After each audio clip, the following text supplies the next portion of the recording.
Live. Welcome back to Briggs on Books, where we've been talking to people from all over the world about their books, their process, their inspiration, and big questions. I know a lot of you watching are writing your first book and can't seem to quite finish. What do you do when you finish? You got to figure out how to get it published.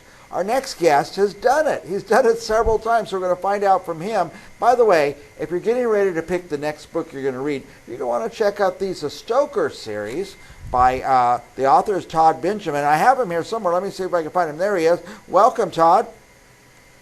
Hello, Bob. Welcome to everybody. Mike Briggs. It's all right. Hey, Sorry, Mike. Tod, you have had an interesting life. You were born at a very interesting time. Came into this world in, I think, what, 1936? That's right. Tell us a little bit about that. Just before the war. Just before the war, yeah. Tell us a little bit about that. Your birth and upbringing and stuff like that.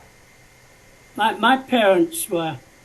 My mother was the child of first generation in this country from Polish parents. And my father was... They were both Jewish, but my father his family had been in the country for a couple of centuries. But they struggled. They didn't have much, and my father went away to fight the war. Wow. So my mother was left with two boys. Now what? To live through the Blitz. Now you're in England, the UK. Where did you live during the war? In London. Oh, in right London. In the middle of it. So you remember bombing or things like that? Yes, indeed. Yeah, wow. The house I was born in, we moved out the week before the war started. We moved it 20 miles out of town. Mm-hmm. When I went back to look at the house a year later, it wasn't there. It was just a hole. Amazing. By the way, you're the first person I've talked to that in my 18 years of doing the show that was in London during the war. It's amazing. Yeah. Now your books, let's just jump into the first one here. Is it Charles and Charlie? Charles and Charlie was the first of that trilogy.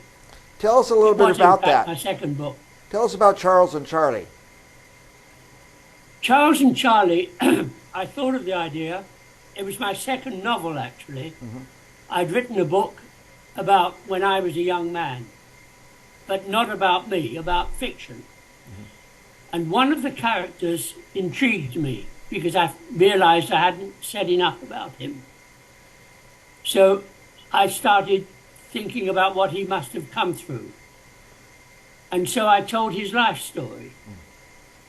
Mm. And he starts before the First World War. And he lives as a boy through World War I in London.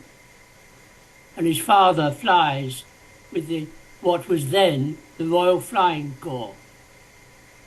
And his father gets badly injured from the war, and comes home a cripple and can't do his old engineering job anymore. And he feels he failed because he got injured. He feels a failure. And he sets up his own business. He's only got one leg. He's lost a leg. And he became a cobbler. He set up a shoemaking business. And Charlie wanted to follow his father's footsteps. His father tragically dies in the time of the Troubles in London in 1926, and of the general strike. There were lots of riots and things, and his father dies, and Charlie wants to take over the business, but his mother won't let him. Instead, she makes him go to college. She makes him learn to be something special. And in college, he's brilliant. He's a brilliant boy. He's a very exceptional man, is Charlie. He's a Jack Reacher.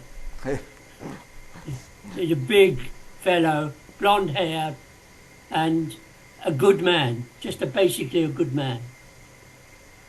And at college he meets lots of girls and finds out about life, which had been sheltered from. But he's a very honourable man. He's brought up as a strict Catholic, and he's a very honourable man. And when he finds he has an affair with a girl at school, and she becomes pregnant, he marries her. And the book ends when, I'm not going to tell you the ending, but the book ends shortly after that with Charlie, a young man, just finding his way in life, but now with a wife to look after. Now these books take us through World War II? No, that book does not. The Okay. third book does. Okay. Now, did you have to do a lot of research for these books, or was this just... Immense. Oh, immense. Immense. Okay, okay. I researched the First World War, and I became so distressed at what I was reading that I couldn't write about it. So the book is concerned with his father flying in the war. It doesn't deal with the mud and splatter on the ground, except from characters talking about it, but he doesn't experience it. But yes, it tells you all about the First World War. The research and the history in all my books is very accurate. Yeah. It's what I pride myself on. Yeah. Well, was it more fun researching or more fun writing? Both. Both. I can't split it.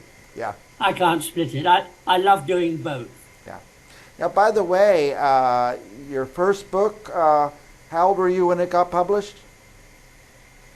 80. 80 years old. So, my reason I'm bringing that up for our viewers out there, some people think it's too late to get started with this business of writing, but it's never too late. I've written 4 novels, and I've now just completed my memoirs. Okay. Is that updated memoir available yet? No, I've not had that published yet. I'm just tidying it up. Okay. Yeah, I'm very interested in reading that myself, because I could tell already you've had a fascinating life and starting writing. By the way, we have so many viewers out there that are writing, trying to get their first book out there. What's your process? Are you a very disciplined writer? You get up every morning at 6 a.m. and start typing? Less so now, because a lot of things have happened in my life. I lost my wife last year, but as it happened, I do find it easier to write early in the morning. Mm-hmm. I tend to get up, I don't sleep well, so I tend to get up at 4 or 5, and then I'll sit and start writing. And if I start writing, my wife, bless her, until she died, would have to call me to pull me away from the writing to eat some breakfast at about 10 o'clock. Boy. Because once I start writing, I don't know anything else in the world. I just lock into it. Yeah. But am I disciplined? I'm disciplined in that I write every day. Mm-hmm. I'm disciplined in that I write for a few hours every day, usually early in the morning. But if I, for some reason, don't write in the morning, then I'll write in the afternoon or the evening. That's amazing. And do you do all your writing at the keyboard, or do you do most of it in the head when you're walking around the countryside or something? Oh yes. Yeah. You're always, the book's never out of my mind. The characters in all the books are my family, my second family. Mm-hmm. I know them all intimately, and I think of what they're doing really. But of course, it's just a magic world. Yeah.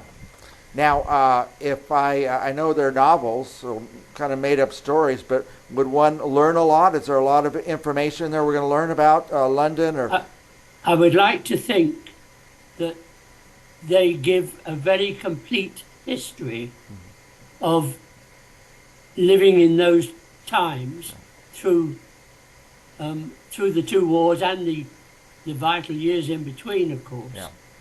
That hard time of the 20s and the 30s. Yeah. And yes, the history is very accurate. That's good. And very detailed. Yeah, I love go into history. I love books like that, Todd. We're going to run out of time in a minute. Here's the second book cover, by the way. All your covers are wonderful, Todd. And Thank you. Here's the third book cover. And well, I guess we should probably read them in order. Is that right?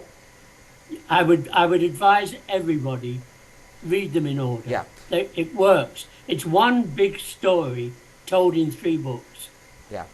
If my children are watching out there right now, here's a hint. I want all 3 of these books for Christmas time. And speaking of Christmas or holidays, wouldn't that be a great gift to give people, this set of books or something else? I think, yeah. And by the way, Todd, I have your web address on the screen. Is there anything there that we'd find, be able to read up about you a little bit? Well, it will tell you a little bit about my background, but then so will the books. Yeah. There's a potted biography in each book. That's nice. I like that.